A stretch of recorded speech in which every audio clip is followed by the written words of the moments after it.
Good evening, everyone. Sunday night, it's the Celtic FC Appreciation Show. We're well into season 2. So obviously our sponsors still are 67 Tees, Tim Alloy Apparel. Just give them a follow on Instagram for all your Celtic clothing kind of thing. And obviously we are available still on Spotify, on Apple Podcasts, wherever you download your podcast. Just give us a download, a subscribe, drop us a comment, a review. And you can follow us on the socials. Obviously doing really well on Facebook still. We are on Twitter, fairly new to Twitter, CFC app pod, if you want to find us on that. And we're also on Instagram. So as I say, we're on YouTube as well. You can check out our YouTube channel. We're streaming live to all 3 streams tonight. So as I say, we've been away for a while doing the weekly shows, but delighted to be back, and delighted to be back with 2 debutants tonight. We've got John Tierney and we've got Kieran as well, one of my mates of mine. So he's the 2 of them are, I believe the 2 of these are season ticket holders, guys. We are. Well, I am indeed. Yep. Yeah, that's great. I'm the only one that's no, but I try and get to as many games. I prefer the away games. The away games are more fun. They are. So as I say, guys, we want you to get involved tonight. Any kind of comments or questions you've got for any of the guys about what's been happening in the last week or 2 or since the winter break. Gary Lamb says hail, and we'll get straight into it because no winter break hangover. We're going to start with the win against Hibs on Monday, guys. And Kieran, I'll start with you. Obviously, you both were at the game, but in terms of how much of a buzz was it just to be going back after the winter break? Mate,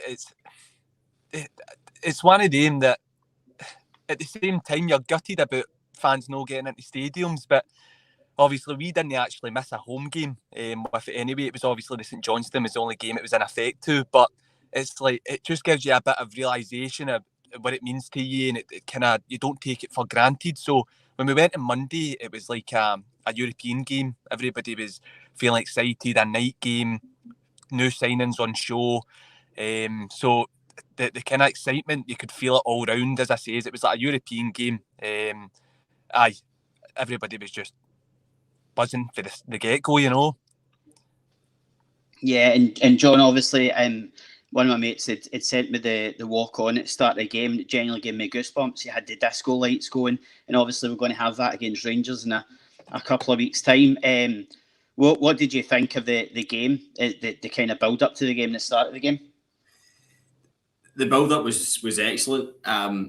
What I loved and what I was saying to some of my mates walking up to the game was that there was just a buzz to be back. Obviously, granted, we had the winter break.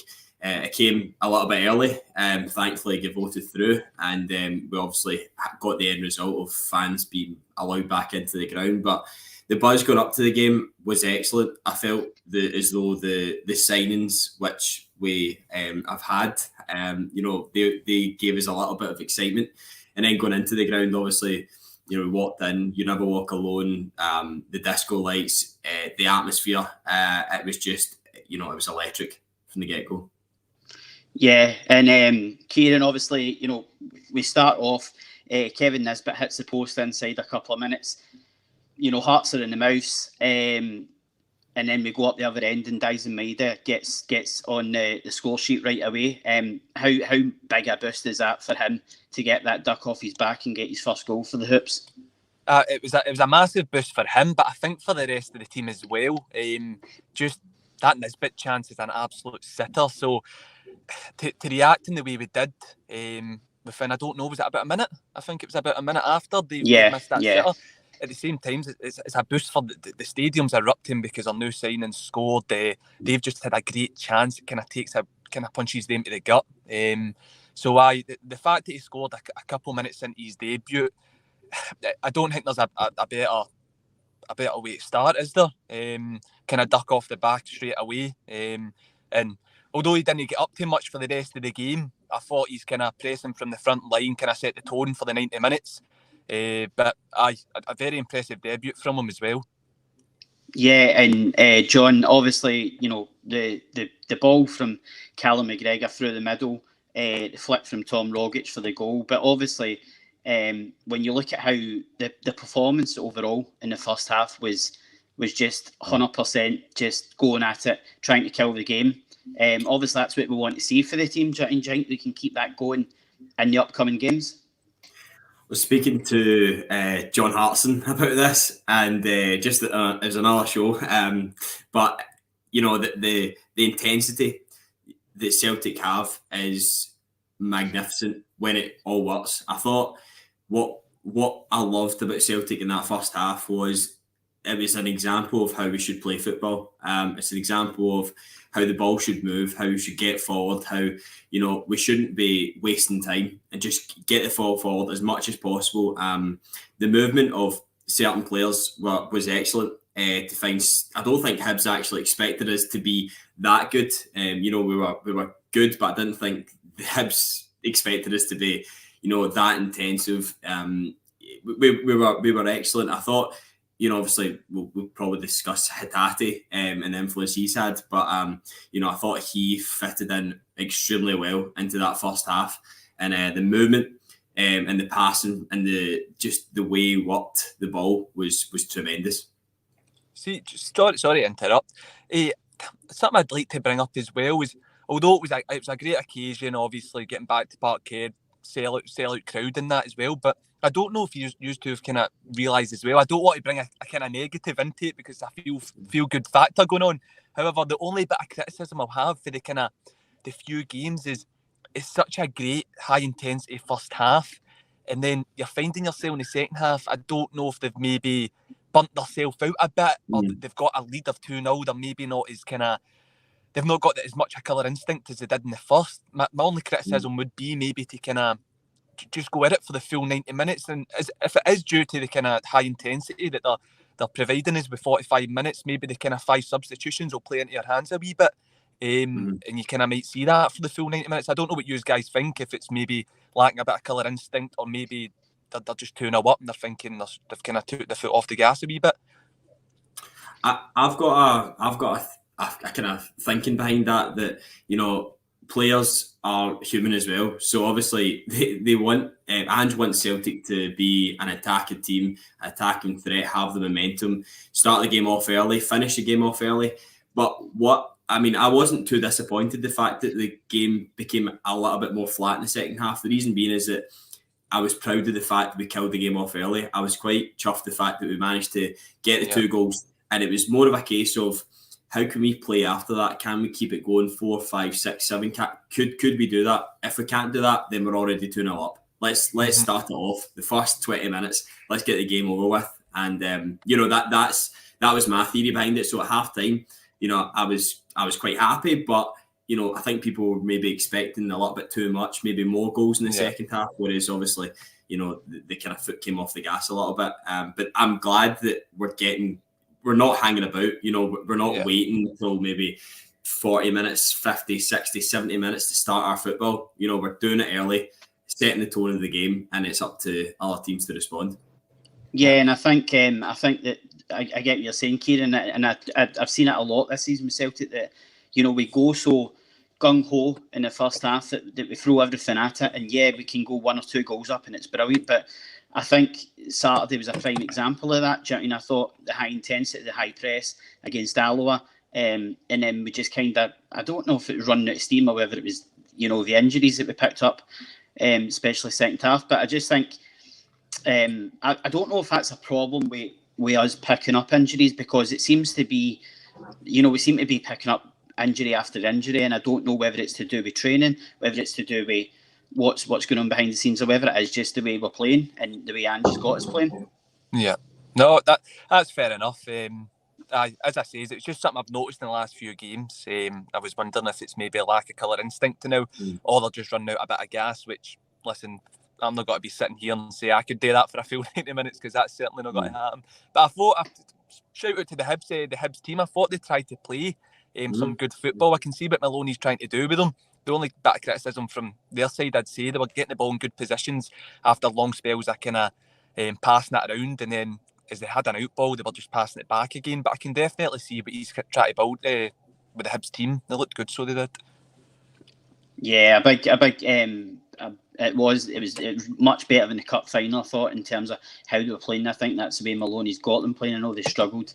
In the Scottish Cup at the weekend against Cove Rangers, but I think Maloney will get that kind of ideal of football that he wants them to play, and hopefully they can have a good end to the season kind of thing. Big shout out to Gary Lamb, John Clark, Mary Leaves, also in Hail, Peter Malem on the hoops, Paul McClellan, another one of the boys that does the Pageways the podcast. He says Hibs game was electric. It felt a bit of relief to get back to a game, as well as excitement for the new signings.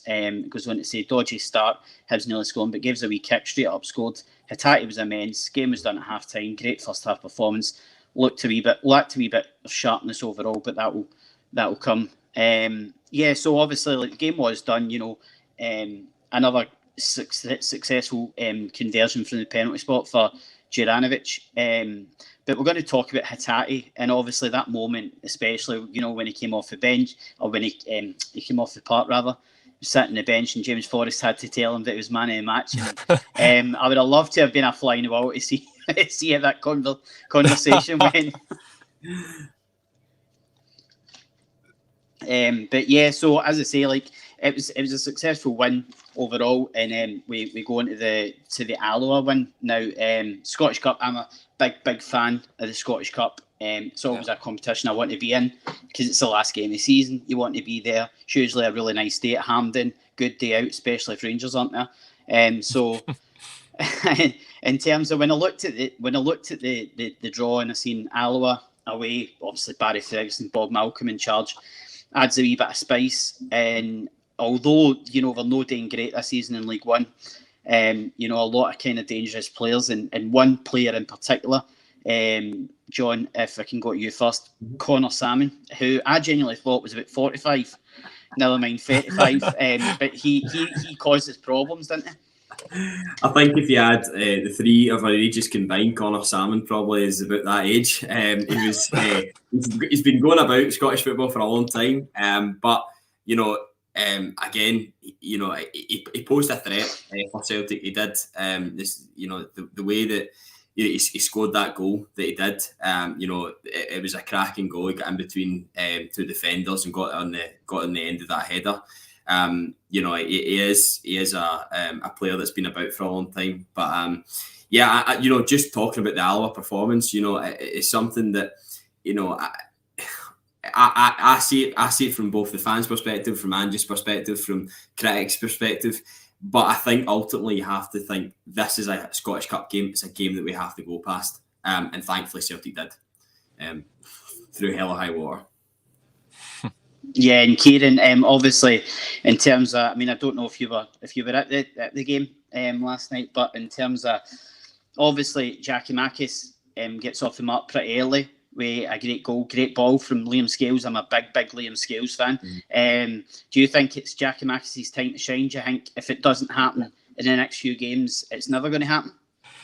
It certainly is, because we've not seen a lot of Maeda, but I think a lot of fans are thinking Kyogo Maeda are further up the pecking order. I know Kyogo is for sure. But listen, if he scores that goal, the penalty, then we're all sitting here saying he's a good player. I think he has been treated a wee bit harshly. I thought he took that goal very well in the first half. But the key part of that last night was we're obviously without Kyogo Maeda, so you look to him instantly as the guy that's going to be leading the line for the next kind of 3 games where you're there no here. So it's all about getting minutes in him. I think Ange knew that by giving him 90 minutes. Obviously, the other only option that you could really think of is maybe Abada leading the line again. I thought he done really well against St Johnstone in that role. We looked comfortable as well. So whatever Ange decides to do, I'll back it anyway. But I thought he looked all right. It's tough, kind of on the Astro pitch, and a big guy like him as well. He could have got a second goal straight after his first when he was 1-on-1. Kind of should have slipped it to Maeda realistically. Yeah. But listen, for a guy that's not had a lot of minutes, we've just got to get behind him and hope that he guides us through these next few games. And listen, as you say, he needs to take this chance because you don't get many of them. No, and John, obviously, in terms of what's your impression been of Giakoumakis so far? He's been a player that we he's a player that's came under a lot of criticism. I think that, we've looked at Kyogo and we've looked at, the impact he's had, and we look at Maeda scoring on his debut. And I think, obviously, we see Giakoumakis, and Giakoumakis doesn't do that. And he's had his chances. He could have scored the penalty. He could have, he started, I think, don't know what the stats are, but, obviously, it's a kind of low number of goals so far. But, it is an opportunity for Giakoumakis to start playing. I think against Alloa, I don't think he could have squared that ball. He could have done a couple of more passes, and maybe there's stuff that they need to work on in the training ground with Giakoumakis. But it's something that I think he was the top scorer in his old league. Or the division, yeah. So not an easy league. Yeah, he can score goals, and statistically he's proven to do that. I think that's what Celtic fans and all of us need to be a little bit patient of, and give him the opportunity, give him the chance. Even look at his history. Go on YouTube, look at his goals, look at the type of goals he scored. What does he suit? What kind of balls does he suit? And give him it. Just give him the provision that he needs in order to get the goals. And once he starts scoring, his confidence will go up. I even think yesterday with that goal, whilst he comes under a lot of criticism for many different things, that goal gives him just a little bit of confidence, maybe going into Wednesday night against Hearts. It's something that he can add to his game, and that'll be his number one. It's his number one goal anyway, but it's something that he can start working on, start scoring.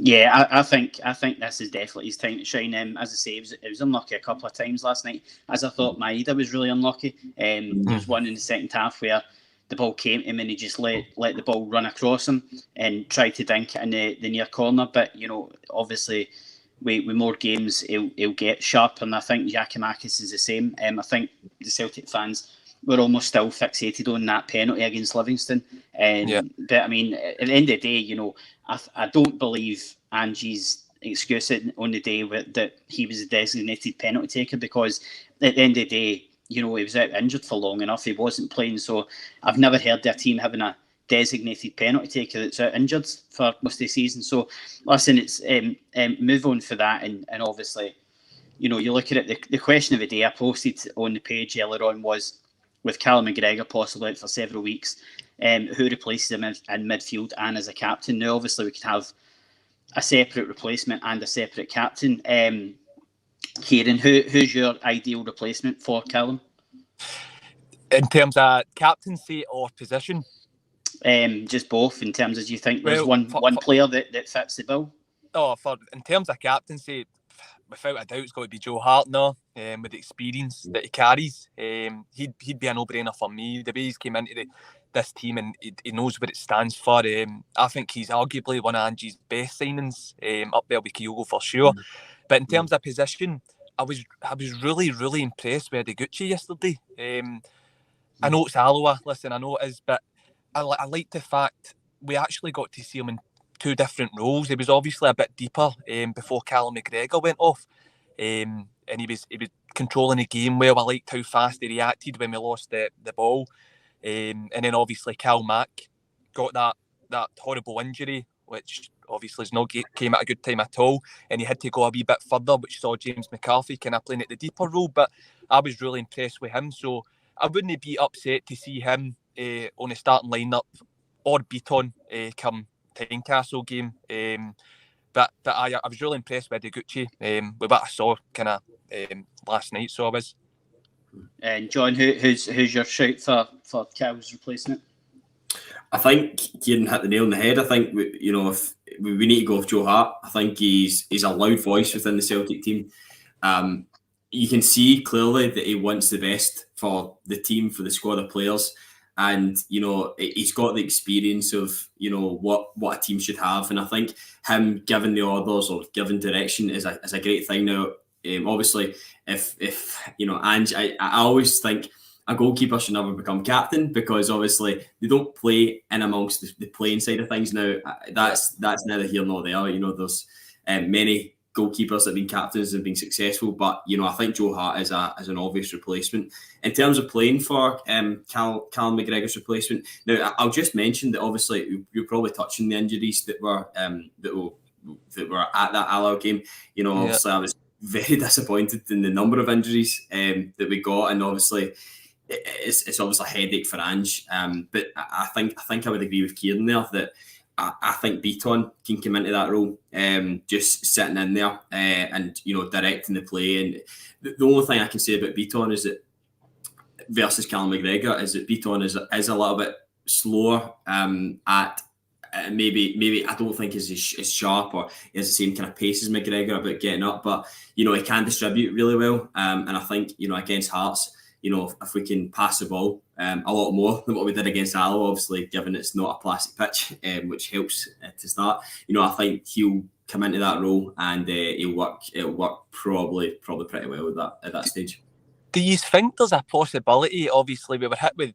Obviously, didn't come out in the news as much as what I thought it would because it's Celtic. But we were obviously hit with those COVID kind of cases in the St Johnstone game, and it was obviously a very different team. But he did change the shape a little bit due to the missing players such as Callum McGregor and stuff. And you've seen McCarthy and Beaton. I think it was free at the back as well, wasn't it? I believe Welsh was in the team. So is that maybe a possibility where you might see maybe, I'm sure he played Beaton and McCarthy together, maybe a Beaton and Ideguchi might go back to that formation, which might not actually be a bad kind of formation to play against kind of at Tynecastle. I thought we still got forward pretty well when we were solid at the back. He might change it up due to the absences, but I'm not too sure what you think about that. I think that's a possibility, Kieran. I think that's the game against St Johnstone, we won pretty comfortably.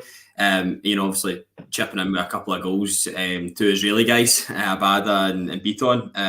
But I think Ange will need to do something now. I think this is a decision making time, and between now and the game on Wednesday, there'll be work done at Lennoxtown just to ensure that he's got the right personnel to get the job done against Hearts. Hearts are in great form, and I think there will be a tough task. Obviously, we can move on to that at some point, but I certainly think that Ange will change the formation, and there'll be more passing involved, and that's where obviously Beaton, Ideguchi might come in to create that. I think. Sorry, on you go, guys. Sorry. No, on you go. I was just going to bring up there. Ask you about that, Johnny Kenny. What's the situation there? Is he not able to play because what? I thought that would have been a perfect game. Obviously, you can't underestimate Alloa. However, I thought you would maybe see him on the bench, but not seeing him on the bench last night at all maybe indicates that he's maybe just a B team player for now until he proves something. Is that what you think, or is he not able to play? I think he is. Pinpointed for the B team from what I've heard, and to be honest, with Matt O'Reilly coming in, I've heard kind of rumours that he was brought in for the B team originally as well, but obviously with injuries, especially in the midfield position, he might get thrown in there kind of thing. Yeah. What was your thoughts on the Alloa game as a whole then, Gaz? Honestly, I was just glad to get over it. It was one of the horrible games where I don't believe you can play a decent brand of football. I don't believe you can really impress the fans. It's just one of the cases of let's get the victory and let's get out of there. Obviously, me and you were talking off air, Kieran, and we both said the same thing, that getting the second goal, and obviously Abada scores an absolute screamer just before half time, gets a wee bit of a break of the ball off of Daniel Church, I think it was, but absolutely brilliant finish into the top corner. But that kills the game in terms of Alloa going into half time. So me and you both kind of had a feeling that Barry Ferguson maybe sent his players out to clug a few of the Celtic players and do Rangers a turn in a couple of weeks. So I mean, that's obviously just for a Celtic based opinion. That's a green white goggles on, do you know what I mean? But no, I thought it was just one of the horrible games that sometimes you like in the Scottish Cup. You like playing these wee teams at their ground. Other times you just want to get through it. Yeah, Was there any surprises that you thought would have been a part of the team, both of you, or was that kind of similar team you would have played yourself, or would you like to have seen one or two names you didn't? A lot of guys were saying to me today, why is the captain not playing? Why is McGregor playing? Why is such and such playing? Why are we playing so many first team regulars? But day games are banana skin games. And the last thing you want to do, especially after winning the League Cup, is go and put out the Scottish Cup, be a League One side. So I think it was a case of let's get the win. We're obviously not expecting injuries, but that's just part and parcel of football sometimes, Shane. Yeah. It's nice to see Stephen Welsh. I thought in that game, I thought Stephen Welsh look. It's just good to see him. Obviously, we've been playing with Carter Vickers and Starfelt in there, and obviously Welsh starting off. It was good to see him within that team. I don't know. I've just a question for you guys. I was thinking, who is your two backmen? Obviously. We've seen kind of Starfelt shine a little light, and we've seen him I would say at his peak and his trough in games. But who are your two starting centre backs for this busy fixture list? For me, it's Carter Vickers and Starfelt. I think I know Starfelt gets a lot of criticism sometimes, but the only thing I can say against Starfelt is that I think he's too cautious at times. I think he doesn't have that confidence yet to just drive forward like Ayer used to do, and like Beaton does as well. I think he needs that wee bit of just comfort in him, but it just seems to get the ball and just rather play the safe pass than try and play the forward ball. I don't know what you about, Kieran. Hey, I'd probably go just with Carter Vickers and Starfelt as well, because they've obviously played the majority together. However, once again, I wouldn't be disappointed seeing Welsh in. I think he's been hard done by sometimes, maybe not to feature as much as he has. But listen, it's a great situation. We've been kind of gubbed the last few years in terms of options, and it's kind of the same predictable 11. So it's good knowing that when somebody does come in, that's maybe Starfelt or Carter Vickers picks up an injury, that nobody's really fussed about them coming in. And with Julian coming back as well, that's us got two centre backs on rotation that can actually start. So I'd stick with Carter Vickers and Starfelt for the kind of run of games coming up, because after all, these are 3 fixtures that we've dropped points in this season. So it's important to maybe try keep things as similar as you have done the last few games. Yeah, and just going back to who replaces Callum and things like that. A lot of love for Joe Hart. Obviously, photographer, goalkeeper, possible captain. I thought that was classic. Then taking the photo, the wee girl and Jota. I thought it was brilliant. Aye. But I mean, listen, for me, I'm kind of agreeing with John. I wouldn't be disappointed to see Beaton, because he's already taken the captain's armband this season. I think he's looked a lot comfortable and seems to have got the best out of him again. And but at the same time, I'm not a fan of a goalkeeper as your captain. I don't believe that he gets the message out quick enough or whatever. But I believe that your midfielder's always your captain. But I think Joe Hart would be a sensible option as well.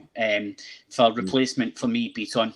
Every day, especially going to Tynecastle next. I think he knows the script. You're not going to throw in an O'Reilly. You're not going to maybe throw in a Degucci into that kind of environment, or even McCarthy. I think you go with your tried and tested kind of thing. But just to finish on the Alloa game, I mean, obviously their keeper Hutton had a great game, kept him in it for long spells.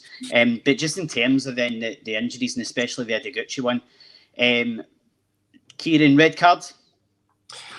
It's got to be in it. It's got to be. Listen, intent or no, it's dangerous play, and it's a worrying sign, because am I right in saying that's the same referee that was at Dundee United David for the Turnbull injury? David Turnbull injury, I don't want to talk too much about the other side of the city, but do you remember the tackle on Porte's put on Aribo? He didn't make any contact, but the intent was there. You know what I mean? We're talking about intent and actually nearly injuring the guy.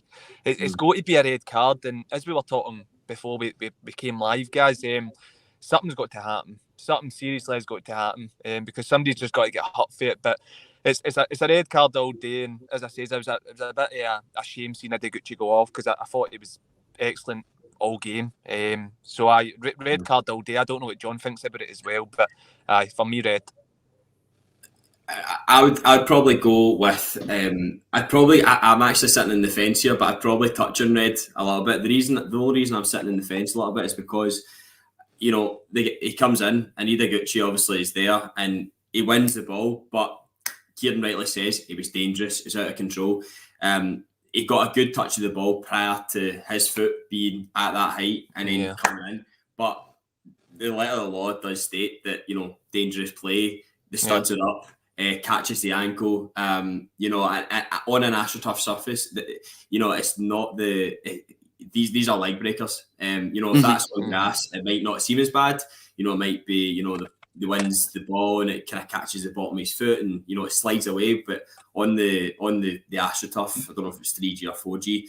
Idaguchi's leg is firmly planted, and that could have been very nasty. So I'm inclined to say a red card, but I can see why initially there was that, notion to go right. He won the ball, but it's follow through. I think it's an amber card. I think it's I can see why he's given a yellow, because he's cleanly won the ball, and obviously sometimes the follow through. Now I was watching the Spurs and Chelsea game today, and I think it was Matt Doherty done for Chelsea, and it was off the ball.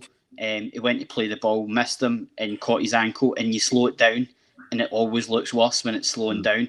When we've seen that, it looked like a good meaty challenge. As I say, like Ricky Foster was on Sports, and he came under a lot of criticism, saying he's actually kind of, it's his own fault sometimes. Somehow he's got injured because he doesn't go into it at the same speeds. But I don't it's agree just one with of the that things. myself. No, I think that's bad punditry, to be fair. But listen, I think to be honest, I think it was a red card, but we can kind of see why it's yellow. But the fact that Don Robertson was so close to the action, and the fact that the whole David Turnbull leg breaker at Tannadice, he never gave that. 2 and 2 kind of add up. But just moving on, guys. Sorry, just one more kind of discussion, one more point before we head off the Alloa game.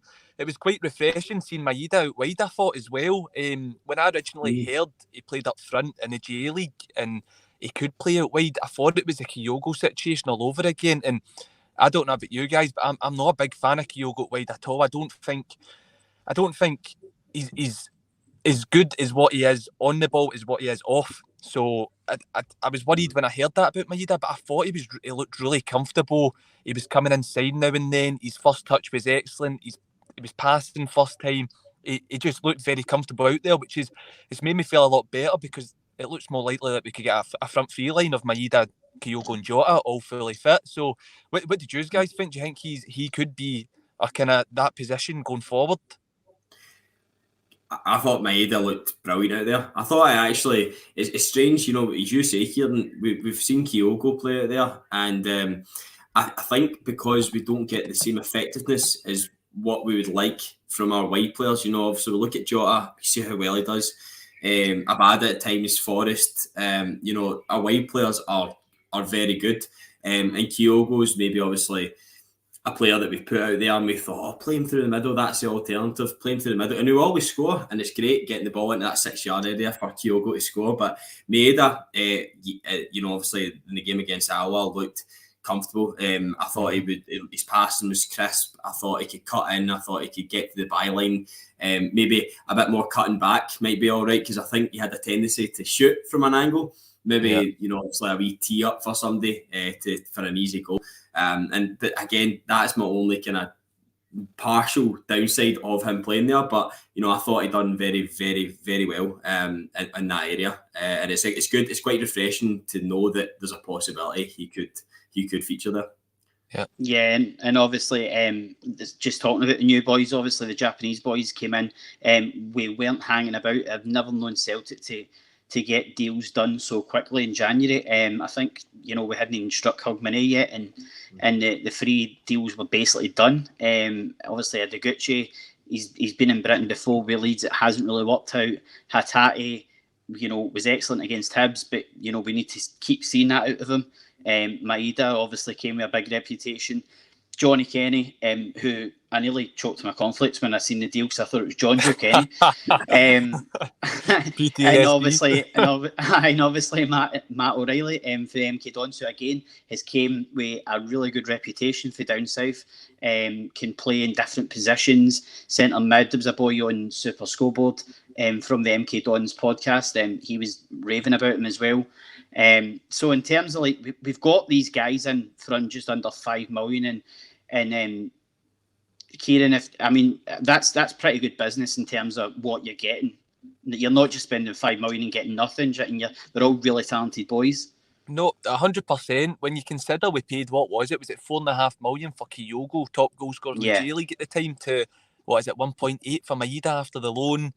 It's a really good bit of business. Going back on what you say about how the three were lined up before even the 1st of January. When was the last time you can remember Celtic doing that? It's unheard of being a Celtic fan. You usually hear about loan signings coming in the last few days, but no, it was excellent to get those three. There was obviously rumours. I didn't think we were going to get it. I thought Celtic would have. I did think we'd get it, but I thought they would have left it later on so that they didn't have all this time for more signings to come in. But yeah, the three they brought in, as I say, we've seen all them play now. All them look like they're going to be playing a part. I'm really excited for all of them.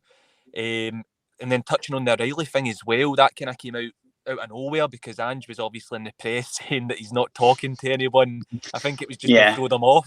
So when this burst out in the scene, you kind of knew maybe something's going on then, because he's obviously it need to be a legit source. So I'm excited to see how he plays, because I've seen some reports and I've seen some videos regarding this guy, and I don't know where I seen it. It was on Twitter by like a journalist or something like that covers the league, and he said that he's seen the MK Dons for years and years, and O'Reilly has been a player that stood out to him, one of the most since Dele Alli was there. So a comparison like that kind of says a lot about the guy. Obviously, he's a young lad, and I've seen people say he's kind of got he's beyond his years and stuff like that. So I'm really excited to see him, and I reckon he could be called in a lot sooner than we think due to all these injuries. So I've been happy with the kind of boys we brought in. I think that'll be us finished. Am I annoyed about it? No. I think the squad's good enough now. Injuries, they obviously play a part, don't they? But once the squad's fully fit, and I do feel confident, and I believe in everybody that will come in and they'll play a good part in that. Yeah, and obviously, I mean, the whole Riley McGree deal falling through kind of thing, obviously I think it was disappointing at the time. I know I went public on the page and put it up on the page because I'd heard through different newspapers and media outlets that the deal was done, and I have heard from other sources that the deal was done, that it was a case of a couple of grand extra that Middlesbrough had offered, and literally it is literally 2-3 grand more. And supposedly phoned Ange and says, I don't know what to do, and supposedly said, well, if you need to think about whether you want to come here, then this club's not for you. And the difference with O'Reilly was that when I heard him on Celtic TV getting interviewed, he says he had one conversation with the manager and he knew he wanted to come. He says money's not a motivation. And John, that's the kind of players you want at your club, isn't it? Without doubt, we want players that just that play for the shirt, and they want to come. I mean, I think Neil Lennon, said it a long time ago that, if as soon as Celtic come knocking at the door, or if you get an opportunity to play for Celtic, you take that opportunity, you'll never experience anything else in your life. I think being a Celtic player is obviously much more than just the money, just the contract, just the lifestyle or where you stay, and the opportunities. Coming to Celtic is literally like coming to Hollywood. It's massive. I think the transfer window has been, for Celtic, one of the best transfer windows we've had. I think just in terms of efficiency of getting players in, the build up, the organisation to get there, getting these guys in the door as soon as possible. I think what I loved about it as well was Ange obviously knows the Japanese market, and I believe he knows the Australian, Korean markets, different leagues that European teams haven't tapped into as much as what Ange has, and it's really refreshing and quite encouraging to know that in the summer who knows what Ange's got in store for us. Ange might go, well, we're going to bring another guy from Korea, we're going to bring another guy from the J League, Australia. There's just a freshness about what opportunities there are. And do you know what I kind of love as well? I don't know about you guys. Did you guys expect the signings of the Japanese boys to be so impactful and so quick? I genuinely didn't really know what to expect. I mean, we've learned to trust Ange like no other manager before. He's got the Celtic fans in the palm of his hand, and I think the good thing was when he came in the summer, even though the Celtic fans, we lost to Hearts at Tynecastle and we're playing players like Dane Murray and things like that, and people started to maybe panic and thought, we don't want to fall too behind in the league straight away. So a wee bit of panic set in with Ange. There just seemed to be like, I know what I want to do. I know who I want to bring in. I can't bring him in straight away because he had to obviously figure out who was there, who was good, who wasn't, who he wanted to get rid of. And I think that's what's been so good about January, that he's probably spent the last 4 or 5 months tapping into that market and going, that's who I need, that's who I need, that's who I need, and saying, and obviously saying to the board, listen, I don't need mega money. Obviously, I know we've spent nearly 10 million, and there's obviously hopefully a couple of deals to probably come in the summer, if I'm being honest. But if we can get the 2 deals done that everybody wants to see done, then it could rise to about 22 million. Well, do you know, I don't know what Kieran thinks, but I was, when Ange is obviously making these signings, I just love the fact there's so much preparation going into it. There's the Ange factor. When Ange came to us, and obviously now we're in January, I think we all kind of thought, what impact we have. We need a background team to phone up people, or to do business and to get players and talk. Ange probably does it himself, a couple other maybe agents and stuff like that. Ange probably knows a kind of community of agents in these leagues that he can get in touch with, get valuations done, and then just relay that to Celtic to go, listen, look at what we'll get out of these players. And I just feel as though it's the full theory, the full idea of bringing in these guys has been incredible. But what impact has these? I'm going to kind of allude to the Japanese players. What impact have they specifically had on the other players that are existing in that Celtic team? That's a good point. I think the thing I like about the Japanese players that I feel we've not had before is I think their work ethic is terrific. Honestly, I think they're just so motivated to do well, and surely that rubs off in training. Playing with guys like this that are like kind of live and die by it. They're constantly living their life to the best way they can. It's got to lift everyone else.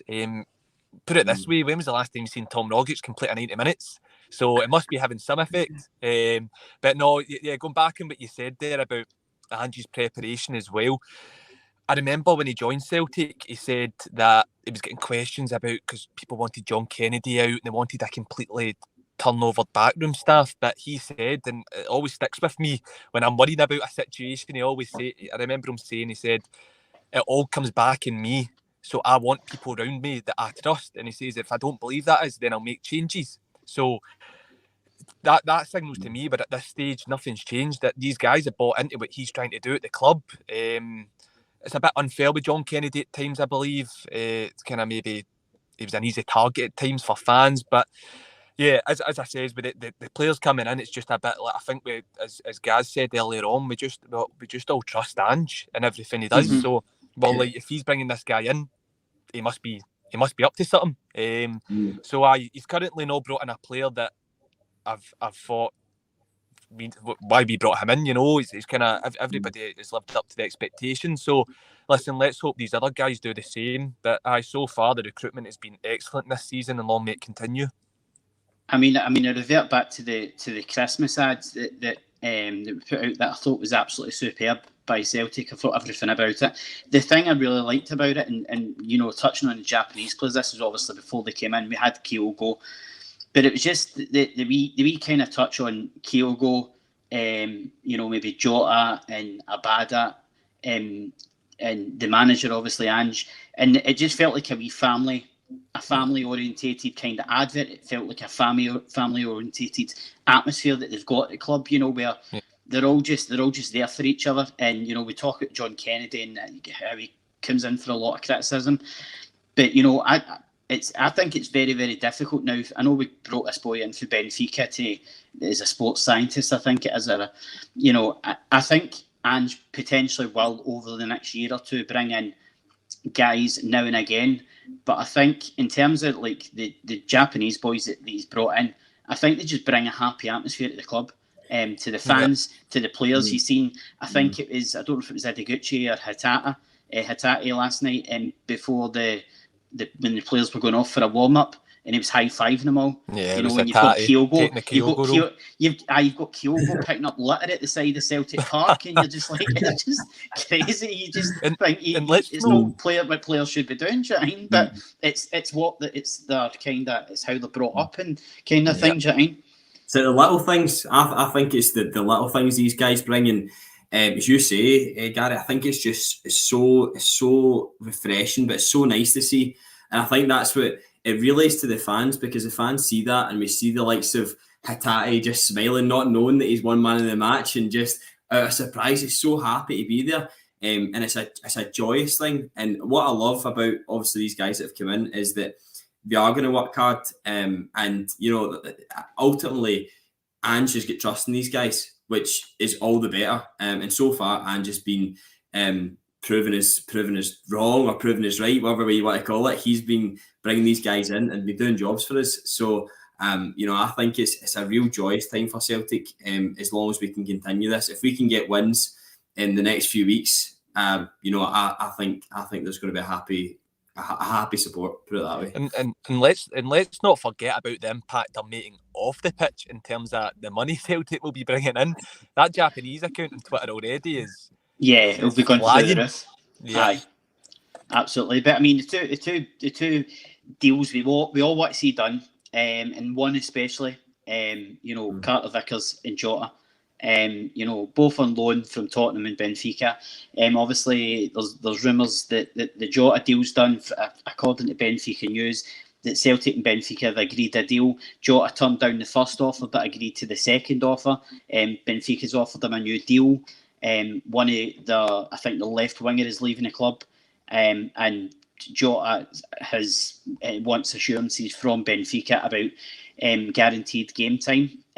So it's now up to the player. The deal is done for about £6.5 million. That's not going to budge come the end of the season. So we do have him at the end of the season, and obviously it's still up to the player whether he wants to come. I think he loves it here. The new song that absolutely can't get out of my head, and that Jota loves. Kieran, do you think Jota wants to stay? It's a hard one, isn't it, guys? Because you put yourself in his position. It's like us three going and playing for Benfica, but our parent club Celtic, isn't it? Yeah. Obviously, rumours are it was close. It's kind of that Celtic are in contact with Benfica and stuff like that. But I did see on Twitter, I don't know if it's official or not, I'm just going off what I've seen, that possibly Benfica want to keep him. As you said, I believe the winger, I believe his name's Everton, the Brazilian, is maybe looking to part ways.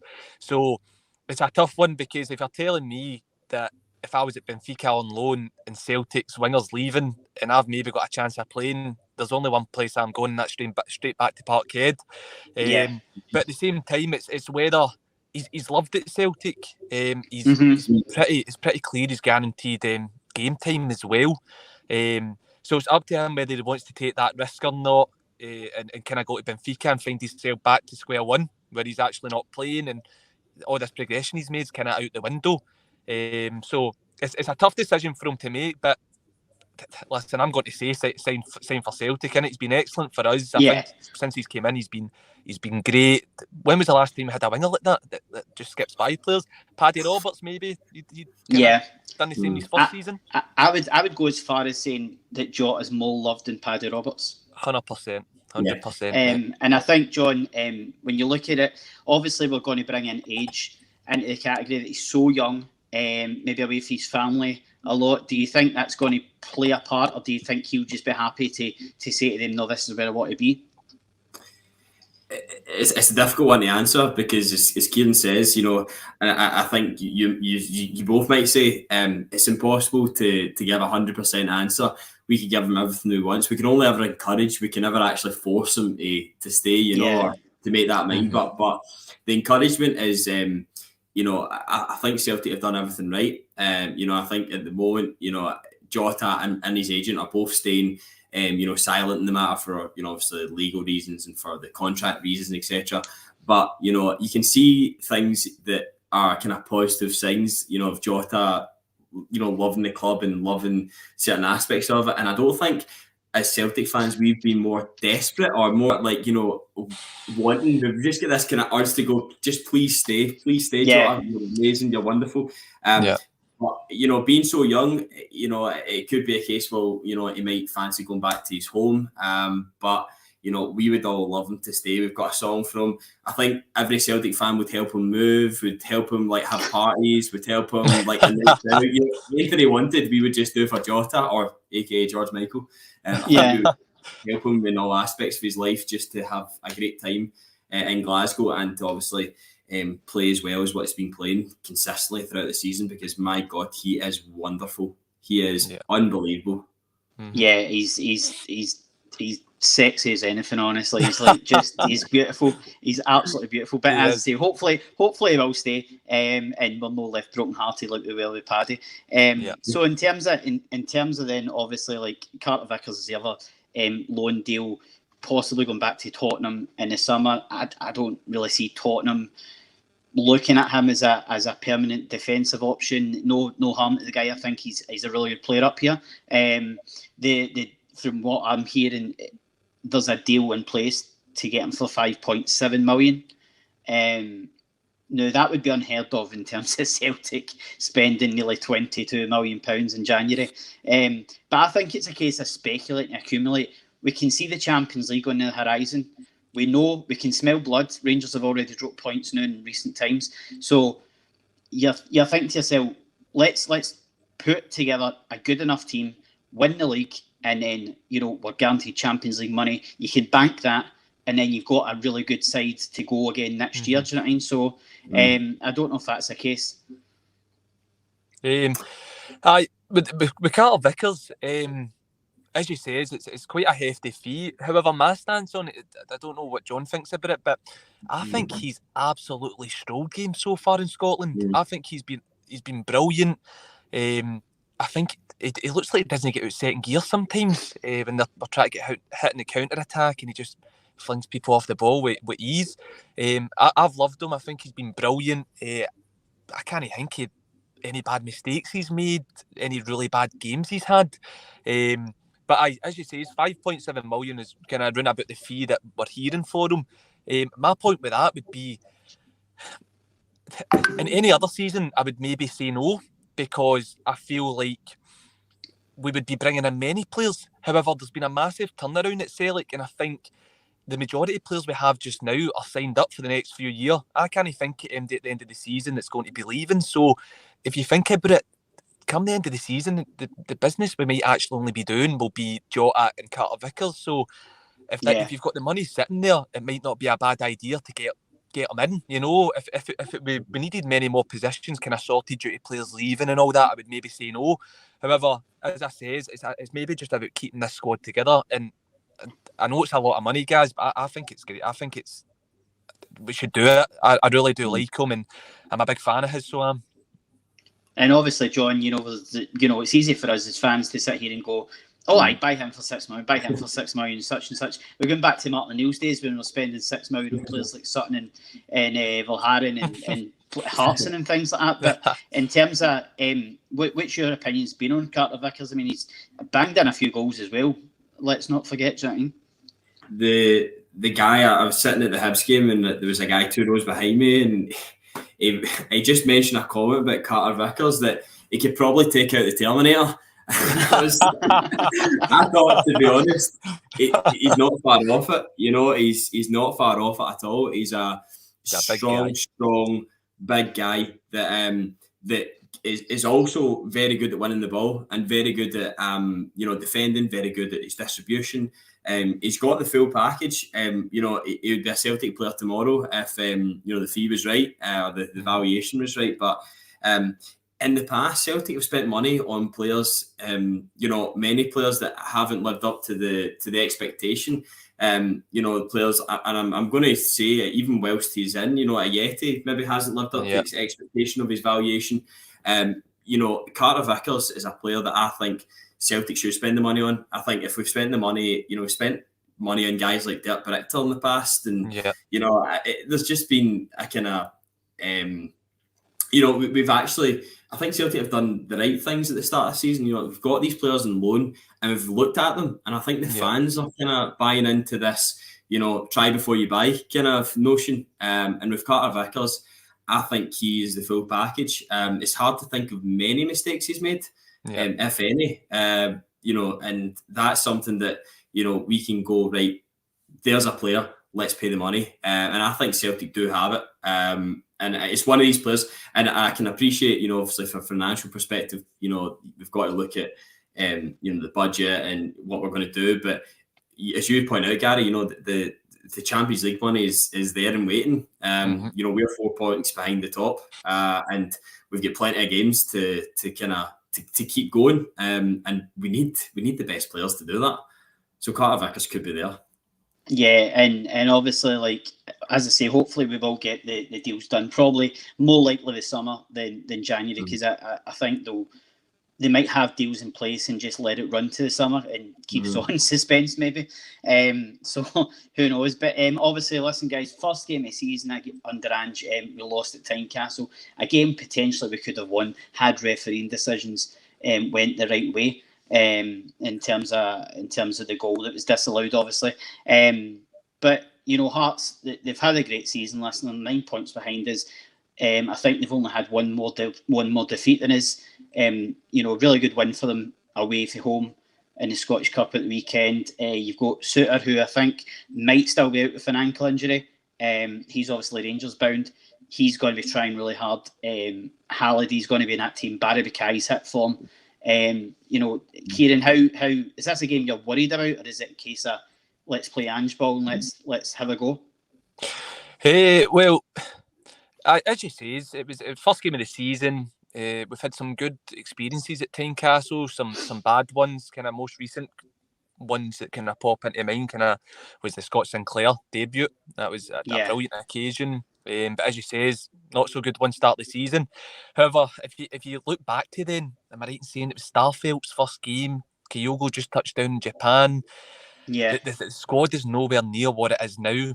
If you asked me this 2 days ago how I was feeling, I'd say very confident. However, the fact they've just lost our captain makes me a wee bit more nervous. Maeda's obviously away as well, so we've not got kind of that striker that plays the way Ange wants him to by putting the kind of defence under pressure. But yeah, I'm slightly nervous regarding it because I don't want a slip up. I think it's key that we win these next 2 games. I feel like we need to ramp up the pressure. It's crunch time in the season now. Let's put them under pressure. Something we didn't do last season, and give it a good go. But Tynecastle is probably, other than Ibrox, one of the hardest places to go for Celtic. So listen, I'm sure whoever goes in there will be determined to get the 3 points, and I do still feel confident that we'll do that. A wee bit of revenge as well for the opening day of the season. I don't know what John thinks about that. The same page, Kieran. I think Celtic will. I personally think Celtic will win, despite the the injury list, and the list goes on. Many things Celtic have got, but the game on Wednesday, I think every Celtic player should be up for that.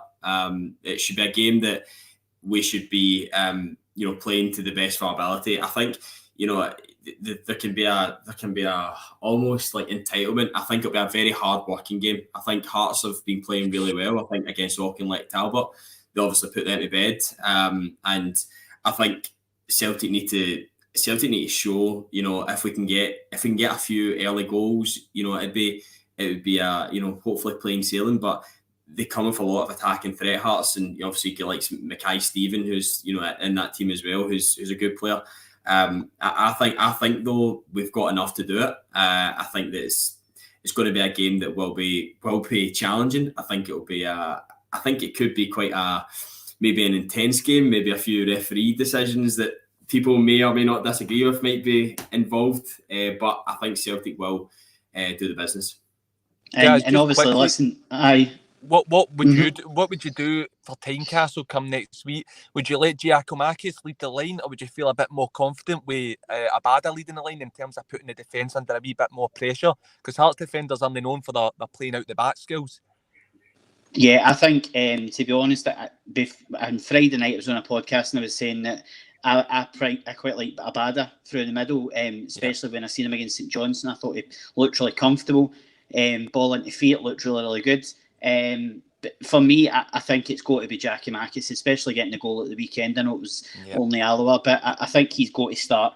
As you say, you can play Maeda out wide if you want. You can play Abada out wide. You've got Jota in there. Forrest is back, he's playing well. But for me, I think you should start with Giacomakis and give him a run of games, and hopefully, he'll start to find his feet and start banging in the goals and get the player that was in the Eredivisie top goal scorer last season. My worry is obviously players like Liam Bhoys up front. Craig Gordon always raises his game against us. Gianelli, he's got pace and power. And obviously the fact that the last time we played them there was controversy over the goal and things like that. So slightly worried about the officials' performance Wednesday, because I just think it's going to be one of the games where the referees are going to be under scrutiny. But it's one of the games, guys. This is the games you look for at the start of the season. You look for the fixture list and you go, when we're playing Hearts away, when we're playing Aberdeen away, when we're playing Rangers, that sort of thing. These are the games. This is why we're football fans. Do you know what I mean? And as you say, it's all about let's win the next two games and then think about Rangers. But obviously, it's a game at a time. The good thing is we obviously played on Monday night. I know a lot of fans maybe weren't happy about it, but you know what? It put the pressure on them. They went to Pittodrie and collapsed. I'm hoping that the same can be done. Obviously, I know they play first on Saturday. They're away at Ross County, who have been playing really well recently. Livingston, obviously, they've got midweek. But we can't be thinking about their games. We've got to be thinking about our games and play the best possible team that we can. There is going to be heavy challenges, I think, in terms of tough tackling. No anywhere near, I don't think, the amateurish style of tackling, because I think that was League One football that Alloa were playing. I thought they seemed like they were playing a league match. They were just clogging everybody. So I think there will be tough tackles, but hopefully, fingers crossed, no more injuries. And obviously then going on to Dundee United on Saturday, I'm sure you will both be there. I'm hoping to be there myself as well. I don't know if any of you know this. When was the last time Dundee United beat us at Celtic Park? John's maybe got a better chance than me in this. If you give me 10 minutes, I can search up Google. I was looking at my results list, but no, I don't know when it is past. Well, unfortunately, it's still around my time. But Boxing Day 1992. Duncan Ferguson scored in a 1-0 win at Celtic Park at that point. I'll not tell you what age I was, but but no. Listen, obviously, 30 years since we've won at Celtic Park. We did get a one each draw earlier in the season.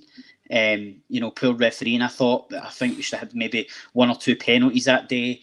Their keeper Seagrass should have been sent off for a high foot against.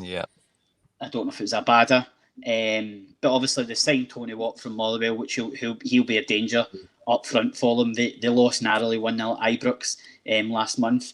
Do you think there's a kind of, obviously we're looking forward to Hearts first and hopefully get 3 points out of that. Do you think if we get 3 points in the Wednesday, there'll be a reluctance to dismiss almost Dundee United, because they are in free fall? Obviously the last win I think was like 27th of November. It was actually the last win in the league.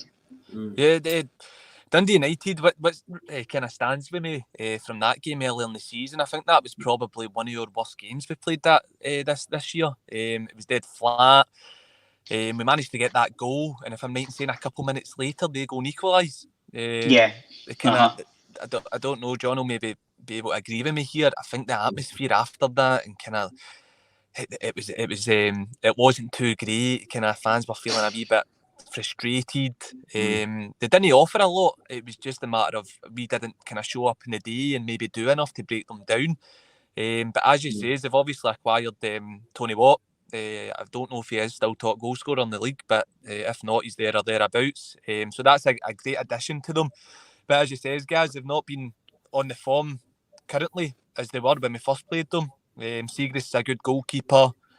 So listen, I feel confident this time around. I think when Celtic drop points against a team, it kind of they remember it and maybe want to go out and correct some wrongs, you know. So I do feel confident, but listen, if we play the way we did against them last time, there's no chance we're getting the 3 points. But hopefully the team's lifted a wee bit with the additions of Hatate and stuff, and we managed to get the 3 points key before obviously the game against the other side of the city.